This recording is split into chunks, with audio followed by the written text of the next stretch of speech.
আংশিক এলাকায় যারা এই মুহূর্তে সোশ্যাল মিডিয়ায় ফেসবুকে এই মুহূর্তে অ্যাক্টিভ আছেন সবাই সতর্ক থাকুন। রাখালগঞ্জ কেসি উচ্চ বিদ্যালয় ঠিক পিছনের যে বাড়ি সেই বাড়িতে ডাকাত দলের হানা হয়েছে।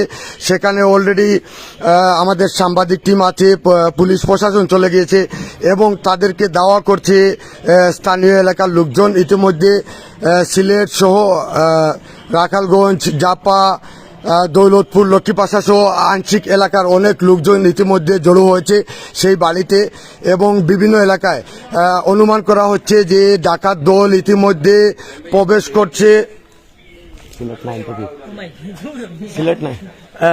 অনুমান করা হচ্ছে ডাকাত দল ইতিমধ্যে নিমাদল জাপা হয়ে অলরেডি নিমাদল খালোপার যে রোড রয়েছে সেই রোড দিয়ে ইতিমধ্যে তারা ঢুকেছে নিমাদল হয়ে। আমরা আসছি হেতুমুল বাজার থেকে সরাসরি লাইভ ধারণ করে আপনাদেরকে সতর্ক দেওয়ার জন্য। সতর্ক বার্তা হিসাবে এই মুহূর্তে আমি লাইভে ঢুকেছি। এই মুহূর্তে আপনাদের সাথে আছি আমি রাহাত খান। দেশ এবং প্রবাস থেকে যে যেখান থেকে দেখছেন সবাই সতর্ক থাকুন। এই মুহূর্তে আবারও বলছি, ডাকাত দলের হানা রাখালগঞ্জ, দাউদপুর ইউনিয়ন, রাখালগঞ্জ কেসি উচ্চ বিদ্যালয়ের ঠিক পিছনের যে বাড়ি রয়েছে সেই বাড়িতে ডাকাত দলের হানা হয়েছে। সেখানে এই বাড়ির লোকজন টের পেয়ে চিল্লা চেঁচামেচি করে এবং তাৎক্ষণিকভাবে তারা মসজিদে এলান দেওয়া শুরু করে।